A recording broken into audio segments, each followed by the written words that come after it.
طبيبي قريب هل سقامي تسمع يقابلني يوم المقفى المشفع أراني إذا ما جئت يوما محمدا تحقق آمالي كما أتوقع محمد خير العالمين وسيلتي أتاك خديم ضارع يتشفع لا إله إلا الله لا إله إلا الله لا إله إلا الله محمد رسول الله لا إله إلا الله محمد رسول الله لا إله إلا الله محمد رسول الله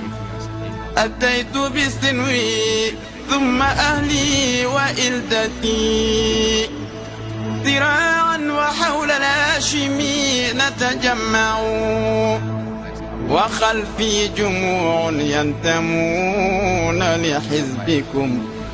يعمهم التشفيع أجمع أكتع أيا نفس أدركت الأماني فهذه مرابع خير الناس والنور يسطع فألقت عصاها واستقرت بها النوى ونلت المنى ما بال عينك تدمع لا إله إلا الله لا إله إلا الله لا إله إلا الله محمد رسول الله لا إله إلا الله محمد رسول الله لا إله إلا الله محمد رسول الله وما بال هذا الشوق والشمل جامع وذا الحبل موصول فما الوصل يمنع فلو صوروني في الحقيقة لم يروا سوى شخص محبوب به نتمتع مباعث إبراهيم للشوق واحد فلست أثنيه ولم أكن أجمع وهو المصطفى خير الخلائق أحمد به قوت روحي عنده القلب يخشع لا إله إلا الله لا إله إلا الله لا إله إلا الله محمد رسول الله لا إله إلا الله محمد رسول الله لا إله إلا الله محمد رسول الله عكفت على باب النبي محمد ومن رام دري فهو أجدى وأنفع بمكة بالمصاع بخيف ومشعر ضياء رسول الله للطرف يرفع بغار حراء بالمحصب لا أرى رفيقا سوى الهادي به أتمتع محمد عبد الله أحمد عاقبا بحب الإمام الهاشمي أتشبع عليك أمين الله ناصر حامدا بشير نذير ماحي الكفر يرفع مكي ويا مأمون حبي ومركزي فما في سوى هذه البرية أطمع أيا جامع الخيرات يا ملجأ الورى فصلني بحبل لا يرى يتقطع لا إله إلا الله لا إله إلا الله لا إله إلا الله محمد رسول الله لا إله إلا الله محمد رسول الله لا إله إلا الله محمد رسول الله عليك صلاة الله ثم سلامه فإن فؤادي عندك الدهر أجمع عليك صلاة الله ثم سلامه فعيش بدون الحب فيك مضيع عليك صلاة الله ثم سلامه لقاء كحسب الطير للقلب موجع ويوم كألف من سنين أعدته قصيرا فما نفسي بذلك تقنع عليك صلاة الله ثم سلامه على رغم أنفه بالسلام أودع عليك صلاة الله ثم سلامه وهل بعد هذا كله سوف أرجع عليك صلاة الله ثم سلامه مدى الدهر دين المصطفى القرم يرفع طبيبي قريب هل سقامي تسمع يقابلني يوم المقفى المشفع أراني إذا ما جئت يوما محمدا تحقق آمالي كما أتوقع محمد خير العالمين وسيلتي أتاك خديم ضارع يتشفع لا إله إلا الله لا إله إلا الله لا إله إلا الله محمد رسول الله لا إله إلا الله محمد رسول الله لا إله إلا الله محمد رسول الله أتيت بسنوي ثم أهلي وإلدتي ذراعا وحول الهاشمي نتجمع وخلفي جموع ينتمون لحزبكم يعمهم التشفيع أجمع أكتع أيا نفس أدركت الأماني فهذه مرابع خير الناس والنور يسطع فألقت عصاها واستقرت بها النوى ونلت المنى ما بال عينك تدمع لا إله إلا الله لا إله إلا الله لا إله إلا الله محمد رسول الله لا إله إلا الله محمد رسول الله لا إله إلا الله محمد رسول الله وما بال هذا الشوق والشمل جامع وذا الحبل موصول فما الوصل يمنع فلو صوروني في الحقيقة لم يروا سوى شخص محبوب به نتمتع مباعث إبراهيم للشوق واحد فلست أثنيه ولم أك أجمع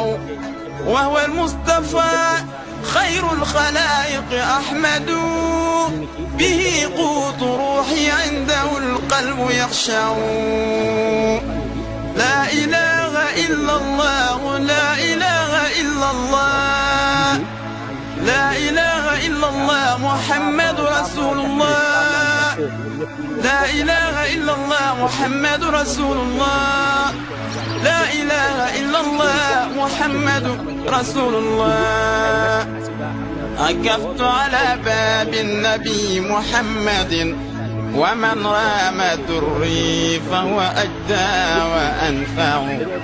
بمكة بالمصاع بخيف ومشعر ضياء رسول الله للطرف يلمع بغار حراء بالمحصب لا أرى رفيقا سوى الهادي به أتمتع محمد عبد الله أحمد عاقبا بحب الإمام الهاشمي أتشبع عليك أمين الله ناصر حامدا بشير نذير ماحي الكفر يرفعون مكي ويا مأمون حبي ومركزي فما في سوى هذه البرية أطمع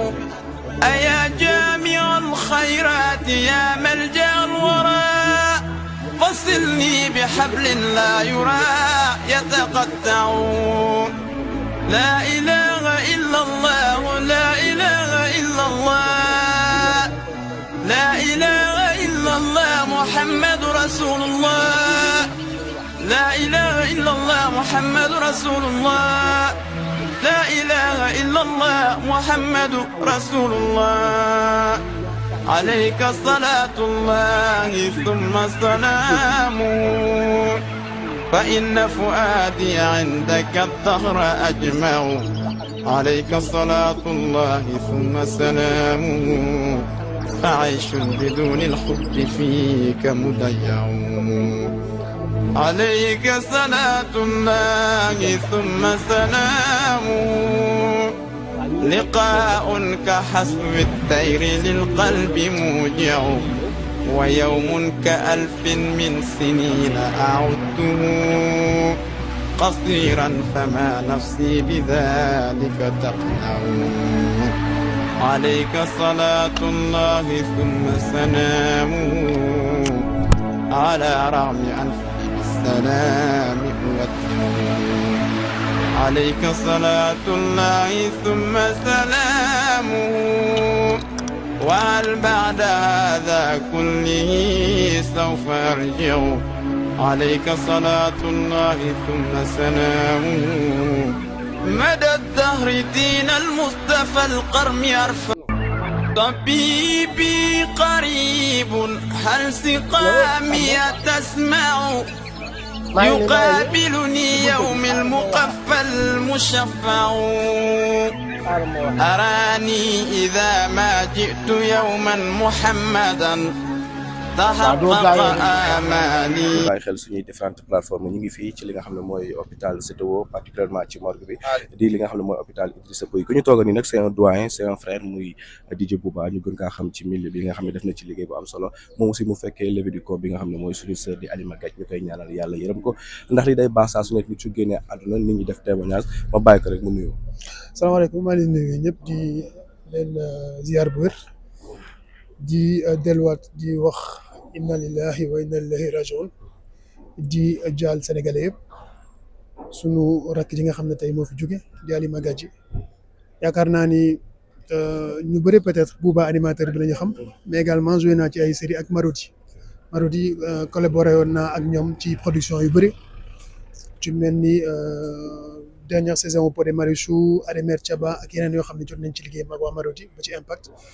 donc yoon la itam bis bi ma ñëwoon ci ñëw ci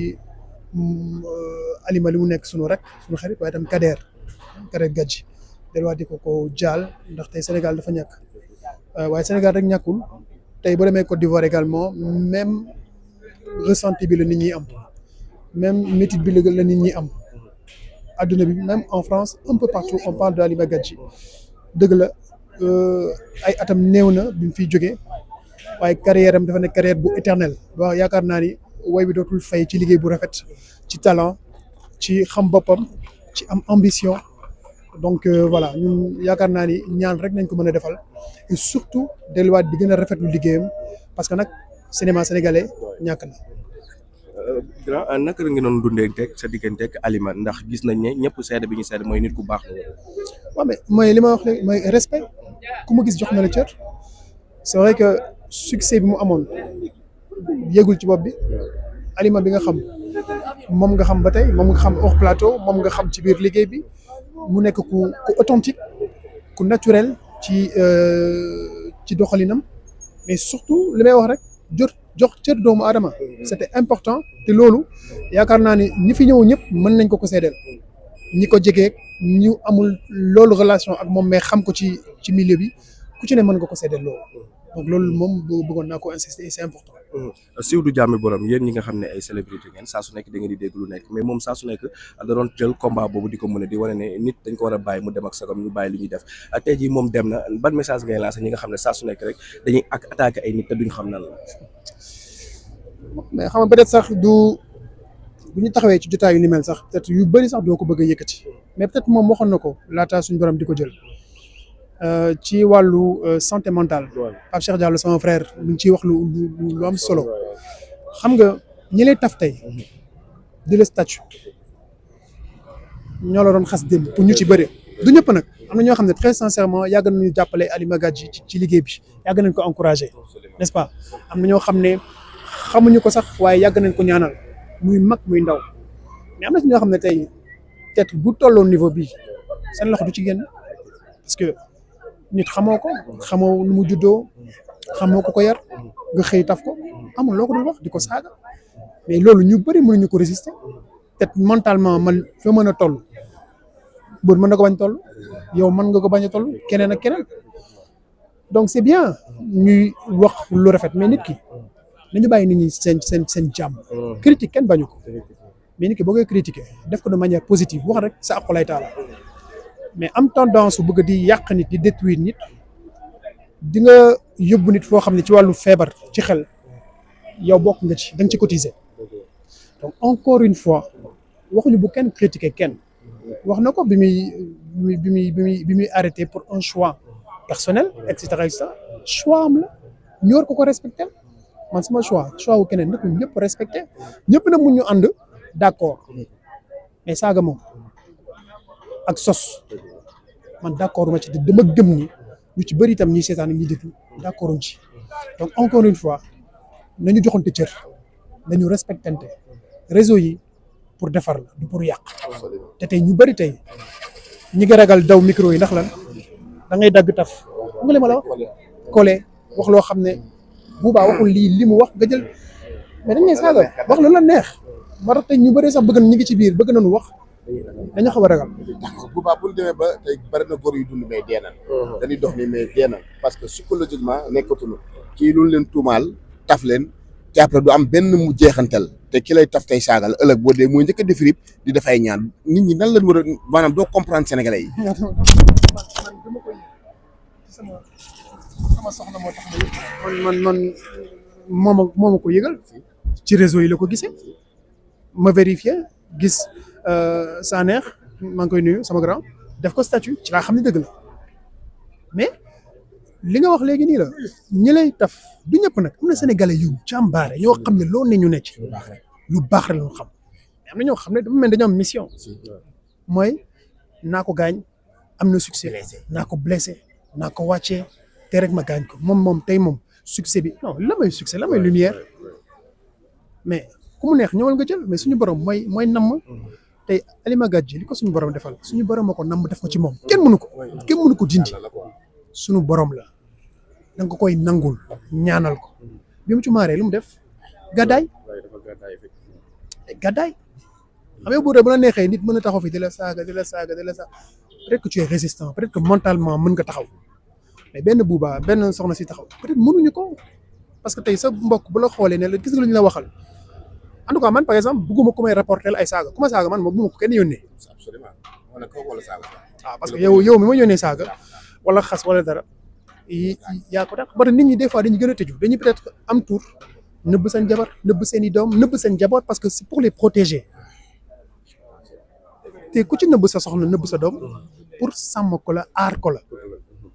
mais nit ñi bëggoon nañu gën a ubbi seen i bunt ak li xew tey te liggéey bi ngeen di liggéey relais ngeen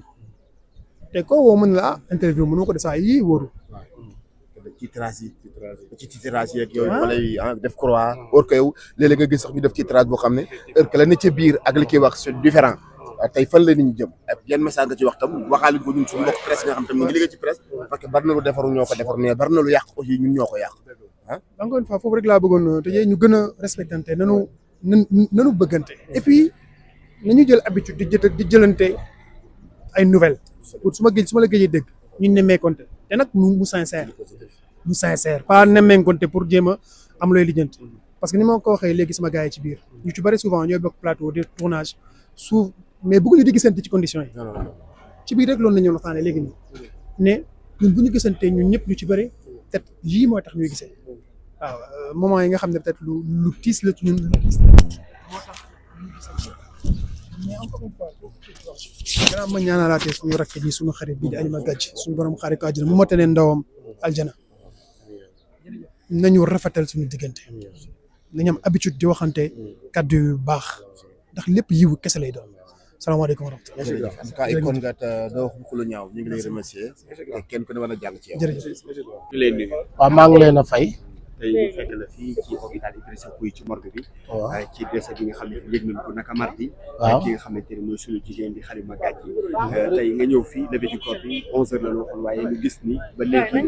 gisaguñu ñu génne corps bi tey lan nga nuy wax ci ki nga xamante ne mooy aji dem gi waaye lu waral boobu ba léegi yëf yi xaw a jafe tuuti. waaw Alima nag dina nekk koo xamante ne da nekk bete mu nekk ku baax nu xame ko si dal xame ko si teey xame ko si yaru xame ko si nit koo xame ku maanu kon donc tey jii bon vraiment nun am na fi espace quoi ak nun mais xëy na tamit du ñu xëccoo ak yàlla waaw ba yàlla soxlaaye tamit bon ka soxla tamit da ngaa ñàkk waaw mais dañ kaa ñaanal tamit fu mu jëm yàlla na ko gënal fii waaw mu nekk koo xamante ne vraiment ñun waa bete gi yëpp vraiment naqarlu nañ ko vraiment mu nekk loo xamante ne daal vraiment tey dañu am vraiment loo xam ne daal tiis la daal tiis bu méttee métti lay am. ndax da ngeen yëgoon ni tawat ñu ko dal ñuy dégg. waaw xam nga rek comme Sénégal rek comme bon xam nga ni ma ko mën a waxee mais vraiment mu ngi woon tournage ak nun vraiment mais daal ni ma ko mën a waxee daal suñu borom soxla na ko jël na ko mais daal vraiment am nañ daal lu nu kii daal benn signe bu mu doon wane boo xamante ni wane ni dafa tawat. non xam nga man moom si man bon dinañ nekkante woon di nuyoonte noonu xam nga aussi tamit lañ doon gisante tamit si film bi bariwul woon mais man xamoon naa ne si moom daal ku baax ku teey ku dal si loogu daal laa mën a wax que ne kii dem tey jii daal ku baax la kii dem tey vraiment suñu xolatooy daal ni ma ko mën a waxee di ko ñaanal daal yàlla na ko yàlla yërëm te xare ko àjjana ñun waa bete yëpp bi ñu yëgee lii dañu arrêté tournage yi yaa ngi dégg jublu ci lii mu nekk loo xam ne daal tey tiis bi daal vraiment métti na trop. 11h lañu joxante woon rendez-vous lan moo tax ba tax yëf yi. waaw non këyit yi nag moo xaw a tàggatémbe tuuti rek mais ña ngi ci di ko lijjanti nii mais pour le moment kenn mënu laa waxagum fi mu toll nii ban heure la mais 11h bi moom c'est sûr que ne annulé nañ ko waaw. lan ngay seede si moom wérgu yaramam surtout côté mental am. non baax daal laa mën a wax si moom yaru tabe vraiment mention spéciale leneen li si des nag du ma ci mën a sori mais li ma ci mën a wax rek ku baax la woon ku yaatu ku maanu ku dal daal vraiment waaw. man la Lébu artiste comédien bu Daaray Kocc bon donc mu nekk si bete ñu tuddee ma si Ili ma nekk si rakku Issa Ndiaye mu nekk loo xamante ne vraiment daal man bi ma ñëwee tamit bete suma xol sedd na si ñoom tamit ñu nekk ñun ñëpp bokk ndey bokk baay ñun ñëpp daal noo bokk ndey ñoo bokk baay vraiment. jërëjëf jërë ngeen jëf.